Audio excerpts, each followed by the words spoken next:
2047 पर्यंत भारत विकसित राष्ट्र बनण्याच्या दिशेने आगेकूच करीत आहे। आज घेतलेल्या पत्रपरिषदेत पालकमंत्री मेघना बोर्डीकर बोलत होत्या।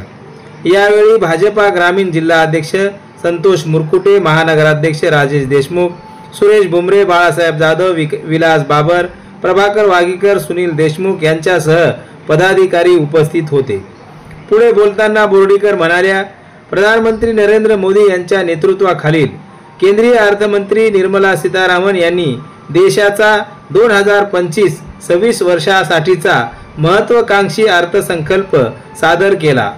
49 लाख कोटी रुपयाच्या बजेटमध्ये मध्यमवर्गीय, शेतकरी, युवा, वंचित घटक, गरीब कल्याण आणि महिलांचा समावेश करून समाजाच्या सर्व स्तराचा विकास साधण्याचा प्रयत्न करण्यात आला आहे। पालकमंत्री बोर्डीकर यांनी सांगितले, या बजेटमध्ये 2024 ते 2047 पर्यंत भारताच्या सर्वांगीण विकासाचे भक्कम पाऊल ठेवलेले आहे। ग्रामीण भागातील महिला, युवक, मध्यमवर्गीय आणि गरीब जनतेसाठी भरीव तरतूद प्रधानमंत्री मोदी यांच्या विकसित भारताच्या दृष्टिकोनाला गती देणारा अर्थसंकल्प असल्याचे यावेळी नामदार बोर्डीकर म्हणाल्या।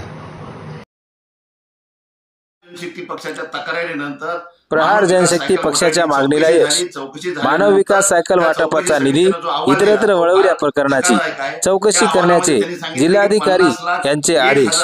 372 रुपयाचा हिशोब जुळत नाही। एकूण निधीपैकी इतक्या रकमेचा अपार झालेला आहे। यानंतर या चौकशी समितीच्या अहवालावर माननीय जिल्हाधिकारी परभणी यांनी सुनावणी घेतली आणि त्या सुनावणीला उत्तर देताना माननीय शिक्षणाधिकारी माध्यमिक आशाताई गरुडे यांनी पत्र दिलेत आणि पत्र आहेत 30/7/2024 आणि 25/10/2024 चे। या पत्रामध्ये त्यांनी सांगितलंय की हा जो 50,01,372 रुपयाचा जो निधी आहे, हा निधी आम्ही KGBV मानव विकास योजनेच्या निर्वाह भत्ता व शिक्षक मानधनासाठी अग्रिम म्हणून खर्च केलेला आहे।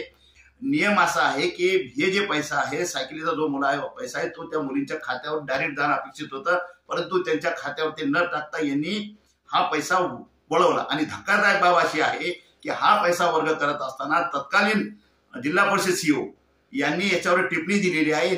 ह्या टिप्पणीवर आणि ह्या पैशाचा जो पैसा वळवला त्यावर प्रहार जनशक्ती पक्षाने आक्षेप नोंदवला आणि त्या आक्षेपानंतर त्यांनी सांगितले की हा चुकीच्या पद्धतीने पैसा वळवला, याच्यावर कारवाई झाली पाहिजे। त्यामुळे माननीय जिल्हाधिकारी परभणी 27 फेब्रुवारी 2025 ला एक पत्र काढलंय आणि माननीय मुख्य कार्यकारी अधिकारी जिल्हा परिषद परभणी यांना पत्र दिलंय आणि सांगितलंय की प्रहार जनशक्ती पक्षाने दिलेल्या तक्रारीनुसार जो सायकल खरेदीचा जो पैसा आहे, तो जो चुकीच्या पद्धतीने वळवण्यात आला आहे, पगारीवर आणि अग्रिमसाठी जो वळवला आहे, त्याची चौकशी करून तात्काळ चौकशी समितीने तो अहवाल माननीय जिल्हाधिकारी परभणी यांच्याकडे सादर करायचा आहे। याबाबत पत्र जिल्हा नियोजन अधिकारी परदेशी साहेबांनी काढलेलं आहे। यावरून सिद्ध होतं की 50 लाख रुपये जे वर्ग केले ते चुकीच्या पद्धतीने केले आणि हा एक अपराधाचाच भाग आहे। जनशक्ती पक्षाने जो पाठपुरावा केलाय त्याचं हे यश आहे।